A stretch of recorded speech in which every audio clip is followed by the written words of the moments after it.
திருநெல்வேலி நெல்லையப்பர் காந்திமதி அம்பாள் திருக்கோயிலில் ஆண்டுதோறும் நடைபெறும் ஆணி தேரோட்ட திருவிழா தமிழகத்தின் முக்கிய திருவிழாக்களில் ஒன்றாகும். இந்த ஆண்டு ஆணி தேரோட்ட திருவிழா வருகிற 20ஆம் தேதி கொடியேற்றத்துடன் கோலாகலமாக தொடங்குகிறது. 10 நாட்கள் நடைபெறும் இந்த திருவிழாவின் போது நெல்லையப்பர், காந்திமதி அம்பாள் உள்ளிட்ட பஞ்சமூர்த்திகள் தினமும் காலை மற்றும் மாலை வேளைகளில் ரத வீதிகளில் எழுந்தருளி பக்தர்களுக்கு அருள் பாலிக்க உள்ளனர். திருவிழாவின் முக்கிய நிகழ்வான தேரோட்டம் வருகின்ற 28ஆம் தேதி நடைபெறுகிறது.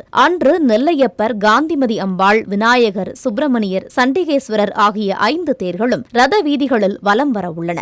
ஆயிரக்கணக்கான பக்தர்கள் வடம் பிடித்து தேர்களை இழுக்கும் நிகழ்ச்சி சிறப்பாக நடைபெறவுள்ளது. தேரோட்ட திருவிழாவை முன்னிட்டு தேர்களை சுத்தப்படுத்தும் பணி தொடங்கியுள்ளது. பாளையங்கோட்டை தீயணைப்பு நிலைய போக்குவரத்து பிரிவு அலுவலர் சுரேஷ்குமார் தலைமையில் 8 தீயணைப்பு வீரர்கள் உயர் அழுத்த நீரை பாய்ச்சி அடித்து தேர்களை சுத்தம் செய்யும் பணியில் ஈடுபட்டனர். இந்த பணியை திருநெல்வேலி மாநகராட்சி மேயர் ராமகிருஷ்ணன் தொடங்கி வைத்தார். சுத்தப்படுத்தும் பணிகள் நிறைவடைந்த பின்னர் 5 தேர்களுக்கும் வண்ண அலங்காரம், மரப்பகுதிகள் பராமரிப்பு மற்றும் மலர் அலங்கார பணிகள் மேற்கொள்ளப்பட உள்ளன.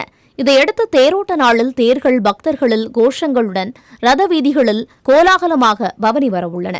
குறிப்பாக நெல்லையப்பர் திருத்தேர் சுமார் 450 டன் எடை கொண்டதாகும். ஆசியாவிலேயே அதிக எடை கொண்ட திருத்தேர் என்ற பெருமை பெற்றுள்ள இந்த மகத்தான தேர் நெல்லையின் பாரம்பரியத்தையும் சைவ சமயத்தின் தொன்மையையும் பறைசாற்றும் அடையாளமாக விளங்குகிறது. இதனால் ஆண்டுதோறும் தேரோட்ட திருவிழாவை காண தமிழகத்தின் பல்வேறு பகுதிகளிலிருந்தும் ஆயிரக்கணக்கான பக்தர்கள் நெல்லைக்கு வருவது குறிப்பிடத்தக்கது.